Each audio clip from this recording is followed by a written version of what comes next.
നമസ്കാരം. സഞ്ജു സാംസൺ രാജസ്ഥാൻ റോയൽസ് വിട്ടാൽ അത് എങ്ങോട്ടാണ്? കൊൽക്കത്തയിലേക്കാണോ? ചെന്നൈ മാത്രമല്ല, മെഗാ ലേലത്തിന് മുമ്പുള്ള അമ്പരപ്പിക്കുന്ന നീക്കങ്ങൾ അത് IPL ലോകത്ത് ഇപ്പോൾ ഏറ്റവും കൂടുതൽ ചർച്ച നടക്കുന്നത് നമ്മുടെ മലയാളിയായിട്ടുള്ള സഞ്ജു സാംസനെ കുറിച്ചാണ് എന്നുള്ളതാണ് ശ്രദ്ധേയം. എങ്ങോട്ടായിരിക്കും സഞ്ജു? അതാണ് ഏറ്റവും വലിയ ചർച്ച. രാജസ്ഥാൻ റോയൽസുമായിട്ടുള്ള ബന്ധം അവസാനിപ്പിച്ച് സഞ്ജു പുതിയൊരു തട്ടകത്തിലേക്ക് ചേക്കേറാൻ സാധ്യതയുണ്ട് എന്ന് റിപ്പോർട്ടുകൾ ക്രിക്കറ്റ് ആരാധകർക്കിടയിൽ വലിയ തോതിൽ ചർച്ച ചെയ്യേണ്ട ദിവസങ്ങളായി. ചെന്നൈ സൂപ്പർ കിങ്സ് താരത്തെ സ്വന്തമാക്കാൻ ശ്രമിക്കുന്നുണ്ട് എന്നുള്ള വാർത്തകൾക്ക് പിന്നാലെയാണ് ഇപ്പോൾ കൊൽക്കത്ത നൈറ്റ് റൈഡേഴ്സും ഈ നീക്കത്തിൽ സജീവമായി രംഗത്തുണ്ട് എന്നുള്ള പുതിയ വിവരം വരുന്നത്. അതായത് സഞ്ജുവിനെ അങ്ങ് കൊൽക്കത്തയിലേക്ക് പറത്താനുള്ള ശ്രമം നടത്തുന്നുണ്ട് എന്ന് ചുരുക്കം. ഇതിനായി വലിയ താരങ്ങളെ കൈവിട്ടുകൊണ്ടുള്ള ഒരു മെഗാ നീക്കത്തിന് പോലും KKR തയ്യാറായേക്കുമെന്നുള്ള സൂചനയൊക്കെ പുറത്തു വരുന്നുണ്ട്. IPL മുൻ ചാമ്പ്യന്മാരായ കൊൽക്കത്ത നൈറ്റ് റൈഡേഴ്സിന് നിലവിൽ സ്ഥിരതയുള്ള ഒരു ഇന്ത്യൻ വിക്കറ്റ് കീപ്പർ ബാറ്റർ ഇല്ല. ഈ കുറവ് നികത്താനാണ് സഞ്ജുവിനെ പോലെ ഒരു മികച്ച താരത്തെ ടീമിലെത്തിക്കാൻ ശ്രമിക്കുന്നത്. അത് ഗുണകരമാകുമെന്ന് കരുതുന്നത്. കഴിഞ്ഞ സീസണിൽ കൊൽക്കത്തയെ നയിച്ചത് അജിങ്ക്യ രഹാനെയായിരുന്നല്ലോ. സഞ്ജുവിനെ ടീമിലെത്തിച്ചാൽ ക്യാപ്റ്റൻ സ്ഥാനം നൽകാനും സാധ്യതയുണ്ട്. ഒരു യുവ ഇന്ത്യൻ താരം അത് ടീമിന് നേതൃത്വം നൽകാൻ എത്തിയാൽ പുതിയ ഊർജം കൈവരിക്കാൻ കഴിയുമെന്നുള്ളതാണ് മുൻ ക്രിക്കറ്റ് താരം കൂടിയായിട്ടുള്ള ആകാശ് ചോപ്ര നേരത്തെ കൊൽക്കത്ത നൈറ്റ് റൈഡേഴ്സിന്റെ സാധ്യത വിലയിരുത്തിക്കൊണ്ട് പറഞ്ഞത്. യൂട്യൂബ് ചാനലിലൂടെയായിരുന്നു അദ്ദേഹം ഈ സാധ്യത പങ്കുവച്ചത്. വെങ്കിടേഷ് അയ്യരെ ഒഴിവാക്കുമോ എന്നുള്ളതാണ് മറ്റൊരു പ്രധാനപ്പെട്ട ചോദ്യം. എന്തുകൊണ്ടാണ്?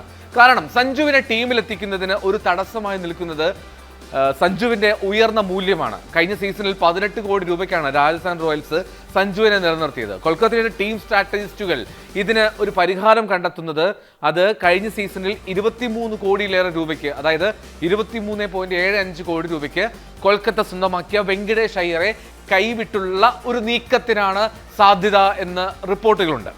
വെങ്കിടേഷ് അയ്യരെ ഒഴിവാക്കിയാൽ സഞ്ജുവിനെ ടീമിലെത്തിക്കാനുള്ള സാമ്പത്തിക സാധ്യത കൊൽക്കത്തയ്ക്ക് മുന്നിലുണ്ടാകും. സഞ്ജുവിന്റെ രാജസ്ഥാൻ വിടാനുള്ള കാരണം എന്താണ്? അതാണ് മറ്റൊരു പ്രധാനപ്പെട്ട ചോദ്യം. കഴിഞ്ഞ സീസണിൽ നമ്മൾ കണ്ടതാണ്, സഞ്ജുവിന് പരിക്ക് മൂലം 5 മത്സരങ്ങളിൽ കളിക്കാൻ സാധിച്ചില്ല. 9 തവണയാണ് സഞ്ജു കളിച്ചത്. അതിൽ പല തവണയും ഇമ്പാക്റ്റ് പ്ലെയർ ആയിട്ടാണ് എത്തിയത്. മാത്രമല്ല, അദ്ദേഹത്തിന്റെ ഇഷ്ട പൊസിഷൻ തിരഞ്ഞെടുക്കാൻ സാധിക്കാതെ പോകുന്ന ഒരു സാഹചര്യം കൂടി ഉണ്ടായിരുന്നു. സഞ്ജു ഇല്ലാത്തപ്പോൾ റിയാൻ പരാഗ് ടീമിനെ നയിച്ചു. രാജസ്ഥാൻ 9ാം സ്ഥാനത്ത് ഫിനിഷ് ചെയ്തു. ഈ 9ാം സ്ഥാനത്ത് ഫിനിഷ് ചെയ്തതിൽ അതൃപ്തിയൊക്കെ സഞ്ജുവിനുണ്ടായിരുന്നു. മാത്രമല്ല, ഇതിനിടയിൽ രാഹുൽ ദ്രാവിഡുമായി ചെറിയ തർക്കങ്ങൾ ഉണ്ടായി, ആശയവിനിമയത്തിൽ പോരായ്മയുണ്ടായി എന്നുള്ള റിപ്പോർട്ടുകളൊക്കെ വന്നു. മാത്രമല്ല, യുവതാരങ്ങളായിട്ടുള്ള ധ്രുവ് ജുറൈൽ, വൈഭവ് സൂര്യവംശി എന്നിവരെ രാജസ്ഥാൻ വിക്കറ്റ് കീപ്പിംഗ് റോളിലേക്ക് പരിഗണിക്കുന്നുണ്ട് എന്നുള്ള റിപ്പോർട്ടുകളും സഞ്ജുവിന്റെ ഈ നീക്കത്തിന് ആക്കം കൂട്ടി എന്നുള്ളതാണ് പ്രധാന കാരണമായി ചൂണ്ടിക്കാണിക്കപ്പെടുന്നത്. IPL കളിക്കാരുടെ കൈമാറ്റം അത് സാധാരണമാണ്.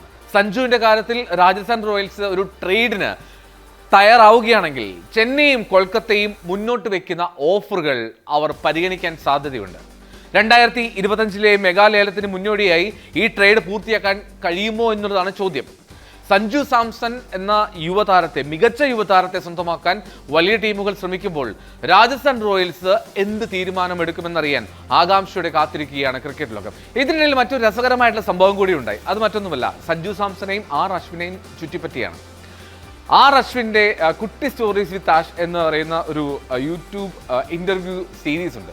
അതിൽ സഞ്ജുവിനെ ഇന്റർവ്യൂ ചെയ്യാൻ വേണ്ടി അശ്വിൻ കേരളത്തിലെത്തിയിരുന്നു. അപ്പോൾ അശ്വിൻ സഞ്ജുവിനോട് പറയുന്നുണ്ട്, ഞാൻ കേരളത്തിൽ തന്നെ തുടരാം, ഒരു പണി എനിക്ക് പകരം സഞ്ജു എന്നാൽ ചെന്നൈയിലേക്ക് പോയിക്കോളൂ. അപ്പോൾ സഞ്ജു ഇങ്ങനെ ചിരിച്ചങ്ങ് കാര്യം തൽക്കാലത്തേക്ക് അങ്ങ് കൈവിട്ടപ്പോൾ സഞ്ജു എൻ്റെ അകത്തൊരു വ്യക്തത നൽകിയില്ല.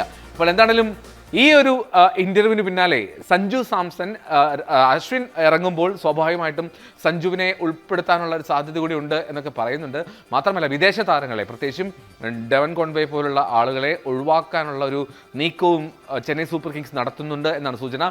ഇനി ചോദ്യം ഇതാണ്, മലയാളികൾക്ക് എവിടെയായിരിക്കും ആഗ്രഹം സഞ്ജു പോകുന്നത്? അത് നമ്മുടെ തൊട്ടടുത്തുള്ള ചെന്നൈ സൂപ്പർ കിങ്സിലേക്കോ അതോ കൊൽക്കത്തയിലുള്ള കൊൽക്കത്ത നൈറ്റ് റൈഡേഴ്സിലേക്കോ? കാത്തിരിക്കാം.